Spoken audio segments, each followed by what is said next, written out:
Hey now, everybody, this is Professor Island, and this is a discussion about the English 103 distance education course.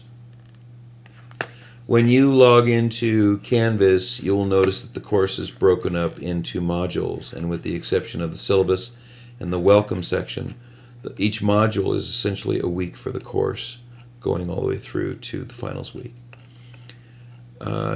Before you get started, however, I do want you to look through the syllabus, understand what we're doing, and then you will need to finish all of these modules here in order to get access to week one. Ultimately, you are trying as much as possible to get through this material here to get instruction as to what we're doing. The welcome message will look very much like the message that you got from me by email. The course calendar will give you an idea as to how to navigate each week's reading material. The response instructions will explain to you that you have 5 responses to be done by the end of the semester, but I give you 7 opportunities, or 7 or 8 opportunities to get through all of them, which means you don't do all of them, but you must submit them here on Canvas, and then I respond to you by email, and if they are accepted, I will tell you, and you're done and good to go, and you can move on. And if they're not, you must revise them before they'll be accepted. The discussion group instructions will point out that during the course of the semester there are 3 different discussion groups. One on poetry, right here, one on drama, which is down here in week 8, and one on fiction, which is way down here week 13. And each one of them has its own set of topics. And certainly what you're going to be doing is signing up for one of the topics in only one of the discussion groups. Do not join all 3 discussion groups. You simply join one of them, and you choose one of these topics that has not been chosen by everyone else, and then you would hit reply, and you would claim one of these topics. And once a topic has been chosen, it is basically gone, and everybody else has to choose from what's left over. So it might be, whether or not you're in a particular discussion group might have to do with whether you like poetry or drama or fiction, or whether you like a particular work that's discussed in that particular discussion group, or whether or not there is any room left in that discussion group. These discussion groups are limited to between 10 and 12 people. And so if you're, number 13 walking in, you might realize that I really want to talk about poetry, but there are no spaces left. So pay attention to that, and if you really like something, make sure you grab a topic early.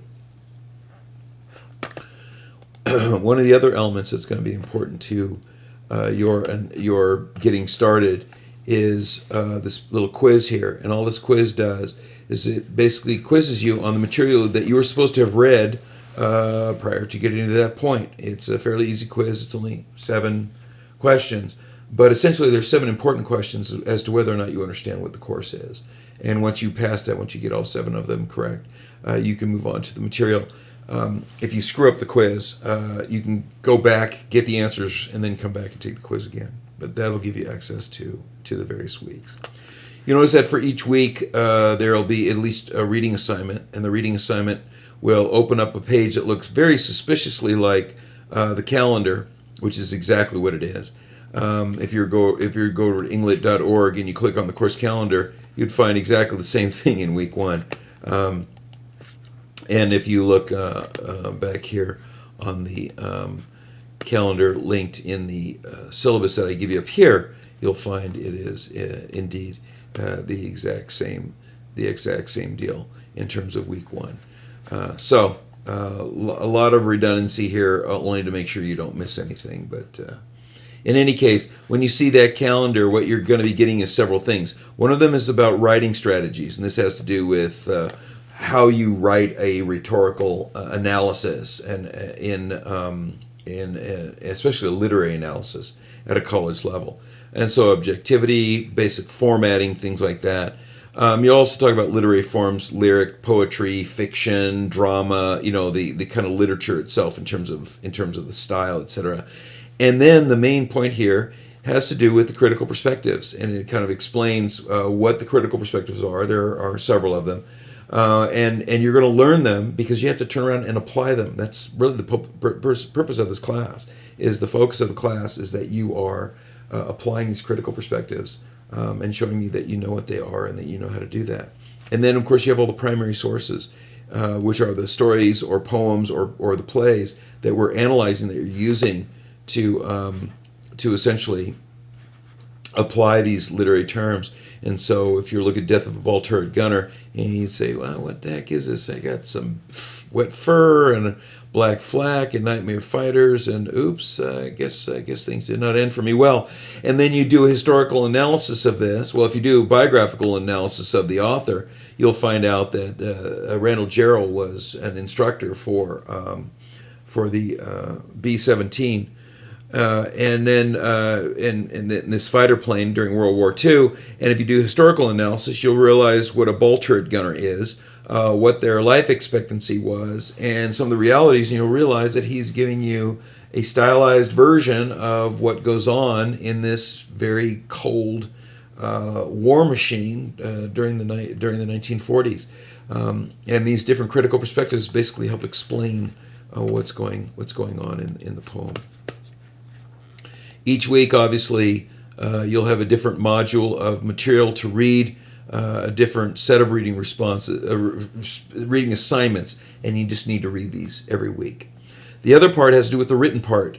For each paper, for paper 1 and for the final paper, I'll tell you when to begin the paper by giving you the assignment itself and also essentially telling you that you're going to be beginning that assignment, so you can get started on it.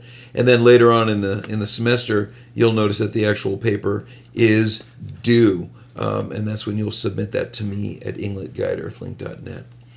Also, you'll have the responses, of course, that I talked about, the little 3-paragraph essays, of which you'll have multiple opportunities during the course of the semester to apply these and to get these done.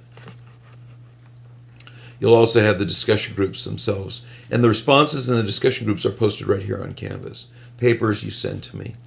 The other element of your grade is the test that eventually I'll post in one of the weeks, and you'll come onto campus to take that test.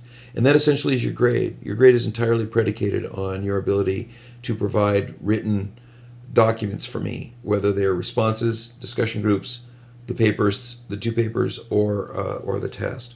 And that's everything is really you demonstrating to me that you understand how these critical perspectives work, and of course that you learned from English 101 what a research paper looks like and how to format with MLA. So that's really what the course is. The englet.org resources simply mirror a lot of what is on Canvas, but also you have other stuff that's very useful for the literary terms that you'll be applying. We really are applying these critical perspectives here, and you'll be going through and learning what all these are and applying them so that you understand how they work. It's really the point of the class. Another element, of course, is the fact that on here you have a replication of your syllabus with the course description, the course calendar, and the grading policy.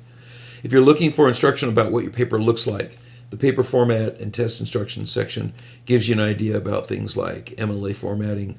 It gives you an idea what primary source and secondary source analysis looks like, how to quote them and how to cite them, and how to quote paraphrase and how to quote direct quotation, etc., because you'll need that for your papers. A lot of this stuff is stuff that you learned in English 101, but we can all use a refresher here and there.